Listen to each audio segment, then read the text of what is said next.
வணக்கம். கற்பது ஐஏஎஸ்ல இருந்து நான் உங்களுக்கு உபேந்திரன். டிஎன்பிஎஸ்சி பொறுத்த மட்டில் இந்த தடவை இந்த கொஸ்டின் நிச்சயம் உண்டு. அது என்னன்னா, தமிழ்நாடு பொருளாதார வளர்ச்சி எவ்வளவு சதவீதம் அப்படின்னு ஒரு கொஸ்டின் கேட்பாங்க. ஆப்ஷன் ஏ 10%, 8%, 9%, 10.83% அப்படின்னு கொடுப்பாங்க. ஸோ நீங்கள் 10.83% அடிச்சிங்கன்னா அதான் ரைட் ஆன்சர்.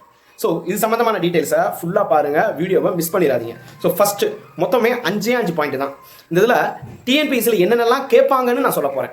2025-26 நம்ம தமிழ்நாடுடைய பொருளாதார வளர்ச்சி எவ்வளோ இருக்கும் அப்படின்னு சொல்கிறாங்கன்னா 10.83%. இது தேசிய சராசரியை விட நம்ம அதிகம். தேசிய சராசரி எவ்வளோ அப்படின்னு கேட்டால் 7.4% இருக்கும்னு சொல்ல வருது.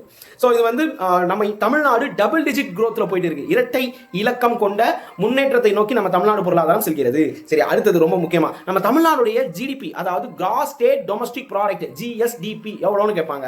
இது 35.29 லட்சம் கோடி 2025-26 டேட்டா. அடுத்தது இதனுடைய தேசிய சராசரி நம்ம ஏற்கனவே பார்த்துட்டோமா. இந்தியாவில் மிகப்பெரிய பொருளாதார மாநிலம் அப்படின்னு எடுத்துக்கிட்டோம்னா நம்ம தமிழ்நாடு 2வது இடம். நமக்கு முன்னாடி யார் இருக்கிறாங்கன்னு கேட்டால் மகாராஷ்டிரா இருக்கிறாங்க.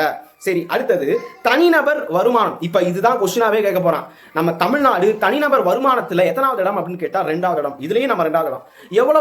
எவ்வளோ லட்சம் அப்படின்னு கேட்டால் 4.08 லட்சமாக உள்ளது தனிநபர் வருமானம். சரி, நம்ம 2வது இடம்னா ஃபர்ஸ்ட் யாரு? மகாராஷ்டிரான்னு நினைப்பீங்க. அதான் கிடையாது. ஜிடிபியில் தான் Maharashtra first, Tamil Nadu second, third Uttar Pradesh.